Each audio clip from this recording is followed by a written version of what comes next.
오늘은 신명기 32장 9절로 12절에 있는 말씀 가지고 광야로 인도하시는 하나님이라는 제목으로 은혜를 함께 나누고자 합니다. 우리가 잠언서 16장 9절에 보면 사람이 마음으로 자기의 길을 계획할지라도 그의 걸음을 인도하시는 분은 여호와 하나님이시다 하는 말씀이 있습니다. 사람마다 어디서 살고 싶다, 내가 무엇을 하고 싶다, 나는 어떠한 사람이 되고 싶다, 계획을 세우고 배우고 나가지만은 결과적으로는 하나님께서 그 인생길을 인도하시기 때문에 내가 생각지도 않았던 일을 하게 되고 그런 사람이 되는 때가 많이 있습니다. 그런데 오늘 우리 하나님께서 우리를 인도하시는 것은 우리의 사람의 생각과 달라요. 사람들은 하나님을 잘 섬기면은 꽃길로, 성공의 길로, 축복받는 길로 인도할 것처럼 생각을 할 때가 참 많습니다. 저도 그렇게 생각했어요. 그러나 성경에 보면은 하나님의 인도하시는 것은 누구든지 광야의 길로 인도하셨다는 사실입니다. 성경의 위대한 인물들을 보면은 다 광야를 통과한 사람들이에요. 모세가 그러하고, 아브라함이 그러하고, 야곱이 그러하고, 요셉이, 다윗이, 엘리야가, 엘리사가 다 광야의 길을 걷고 광야를 통과한 사람들입니다. 심지어는 우리 예수님까지도 광야로 들어가셔서 시험을 받으시면서 공생애를 이루셨다는 사실을 우리가 신약에서 볼 수 있어요. 사도 바울도 그냥 바울이 된 것, 사도가 된 게 아니라 아라비아 광야로 사막으로 갔다고 하는 말씀이 있습니다. 모든 인생들이, 하나님의 백성들은 광야의 길을 통과하는 것을 오늘 우리 본문 신명기서 32장 성경을 보면 잘 알 수가 있어요. 우리의 본문에 기록한 대로 하나님께서는 이스라엘의 하나님의 백성들의 신음소리를 들으시고 광야에 통과한 모세를 통해서 그들을 구출해 내셨습니다. 그 노예 생활에서 가나안 땅으로 젖과 꿀이 흐르는 그러한 곳으로 인도하실 때에 많은 분들이 얼마나 마음이 설렜겠어요. 야, 노예 생활에서 벗어나 이제는 약속의 땅, 젖과 꿀이 흐르는 그런 곳으로 가는구나, 이렇게 생각했을 거예요. 그러나 뜻밖에도 이스라엘 백성들은 홍해를 건너는 기가 막힌 일이 있었고 겨우겨우 하나님의 은혜와 기적으로 홍해를 멋지게 건넜지만은 그 길이 바로 가나안 땅, 젖과 꿀이 흐르는 땅으로 간 것이 아니에요. 그들이 가고 이제는 갈 때에 이 신명기서 1장 40절에 보면은 하나님께서 이런 말씀을 하셨습니다. 그 길에서 회정해서 홍해길 광야로 들어가라, 이런 말씀을 하셨어요. 이 젖과 꿀이 흐르는 가나안에 가려고 하면은 이제는 한 3, 4일 넉넉 잡고 일주일이면 갈 수 있는 그 지름길을 두시고 하나님께서는 회정하여, 돌이켜서, 오늘 우리 개정성에는 돌이켜서 광야길로 들어서라, 돌이켜라, 광야길로 가라고 주님이 말씀하셨어요. 이 영도자 모세는 그 말씀을 순종해서 광야길로 들어갔다, 이렇게 성경은 말씀하고 있습니다. 여러분, 우리가 가는 길이, 인생길이 내가 선택해서 가는 길 것처럼 보이지만은 하나님의 인도로 간다는 사실이에요.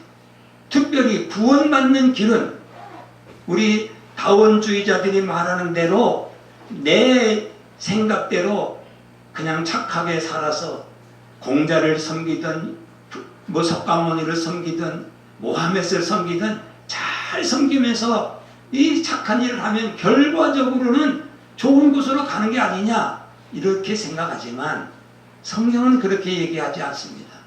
우리의 인생길은 하나님이 선택한 길이에요. 우리가 선택하는 것이 아니에요. 우리가 하나님을 믿고 천국 가는 길은 내가 선택해서 해도 되고 아니 되고 내 마음대로 선택해서 가는 길이 아니라 하나님이 정하신 필수길이라는 것을 성경은 우리에게 가르쳐 주는 것이 출애굽기의 사건입니다. 일주일이면 갈 수 있는 길 넉넉하고, 그럼에도 불구하고 하나님께서는 광야길로 들어서라. 그 광야길을 갔어요. 자그만치 어떻게 해요? 40년을 광야길을 헤매고 갔다는 사실입니다. 우리는 이걸 깊이 깨달아야 돼요. 왜 하나님께서는 이 광야길로 들어서라고 했는가? 하나님께서 인도하시는 이 광야는 어떤 것인가? 첫째는요, 우리의 본문에 있는 대로 이 광야는 하나님을 만나는 장소입니다. 광야에서 하나님을 만난다는 사실이에요. 이 본문에 보면 여호와께서 그를 황무지에서 짐승의 부르짖는 광야에서 만나시고 그랬어요. 하나님을 만나는 곳은 꽃길에서 만나는 게 아니에요. 넓은 길에서 만나는 게 아니에요. 모세를 보세요. 바로의 궁실에서 하나님을 만난 것이 아니라 오히려 하나님은 그를 몰아내서 광야로 도망가 호렙산에서 떨기나무 가운데서 하나님을 비로소 만나지 않았어요. 이 광야길에서 누구든지 만나 하나님을 만나면서 사람이 변화되고 하나님의 들어서시는 하나님이 사람이 된다는 사실입니다. 우리는 이 광야길에서 하나님을 만난 사람은 그 광야길이 천국 가는 길이에요. 하나님을 만나지 못한 사람들은 광야길은 고행길이고 고난길이 되는 것입니다. 생각을 해보세요. 우리가 목회를 한다든지 선교사가 되고 목사 일을 한다고 해도 이 광야에서 하나님을 만나지 못하면 그 하나님에 대한 지식을 전할 수가 있지만은 하나님을 만난 사람은 하나님과 동행하는 행복한 길을 걷는 거예요. 우리는 천국을 가기 위해서 오늘 이 광야의 길과 같은 세상에서 우리는 고행을 하고 고난을 참고 견뎌야 된다는 것이 아니에요. 억지로 고행하는 길이 아니에요.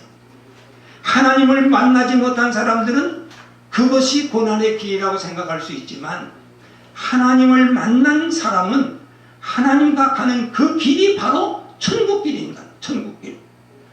그 하나님을 만난 사람들은 하나님과 함께 가는 그것이 고생길이 아니라 행복길이요, 즐거운 길이요, 감사하는 길이요, 찬송하는 길이 된다는 사실입니다. 하나님을 만나지 못하고 하나님의 일을 할 수가 없어요. 하나님을 따를 수가 없어요. 그러기에 하나님은 광야에서 만난다고 그랬어요. 광야로 와라, 광야길로 가라. 모든 사람들을 광야로 갔어요. 물론 이 광야길이 인간으로 볼 때는 그렇게 좋은 길이 못 되지요. 그러나 하나님을 만난 사람들은 이 고난의 길이 얼마나 유익된 길인 것을 우리는 시편 기자는 우리에게 말씀하시고 있어요. 환난이 없는 사람들은 다 정말로 좋은 길만 생각하지만은 이 하나님을 만난 사람들은 고난의 길이 오히려 행복의 길이요 축복의 길인 것을 말씀하고 있습니다. 우리 시편 119편 7절에 시편 기자는 이렇게 말씀하죠. 고난 당하는 것이 내게 유익이라 이로 인하여 내가 주의 윤리를 배우게 되었나이다. 하나님을 만난 사람만이 하나님의 윤리를 배우면서 유익을 받는 거예요. 하나님을 만나지 못한 사람은 하나님께서 배울 수가 없어요. 그러기에 하나님은 광야길로 누구든지 가라 그럽니다. 여러분들이 내가 왜 신앙생활 하는데, 내가 예수 믿는데 왜 이렇게 고난이 내게 왔습니까? 내게 어려움이 있습니까? 왜 실패가 있습니까? 나를 쏘는 것이 있습니까? 나를 괴롭히는 일만 당합니까? 이유를 자꾸 묻지만 이유는 딱 하나예요. 하나님의 백성이기 때문에 광야길로 들어서야 되는 거예요. 하나님의 백성은 광야길로 가서 하나님을 만나면서부터 하나님을 경배하게 되고 하나님의 주신 은혜를 맛보게 되고 하나님과 동행하는 즐거움의 천국길을 가게 되는 것입니다. 그래서 우리 이 신약 시대에 있는 우리 이것이 여러분들이 잘못하면 기복주의로 흐르게 되어요. 복받기 위해서. 물론 복받죠. 그러나 성경은 사도행전에서 볼 때에 우리 이 신약교회 성도들을 광야교회라 이렇게 사도행전에서는 말씀하고 있습니다. 광야교회. 우리는 광야교회에서 있어요. 이 광야교회에서 우리는 뭐를 해야 되느냐? 하나님을 만나야 돼요. 인격적으로 만나야 돼요. 이론적인 것이 아니라 인격적으로 만나야 돼요. 그럴 때에 하나님께서 들어 쓰시는 것입니다. 주님과 함께하는 것입니다. 우리가 내가 하는 것이 아니라 하나님과 동행하면서 하나님이 일하시는 것을 볼 수가 있어요. 보라 이겁니다. 우리는 정말 행복하게 되는 거예요. 모든 것을 하나님께서 행하시는 이 일에 우리는 기쁨으로 갈 수 있어요. 그래서 성령이 있는 사람뿐만 아니라 우리의 현대의 그 훌륭한 분들은 다 고난의 차이는 있어요. 그 모든 모양은 조금씩 다르지만은 다 같이 광야라고 하는 것, 십자가의 길, 거기에서 주님을 만나면서 사람이 변화되고 하나님이 들어서셨고 하나님께서 함께 하시는 일을 맛보면서 오늘을 살아가는 것을 볼 수 있습니다. 오늘 저는 이 광야는 하나님을 만나는 장소다, 이걸 말씀드려요. 제가 이 시리즈로 설교를 하는데 우리 두 번째 다음 시간에는 이 광야는 하나님의 사랑을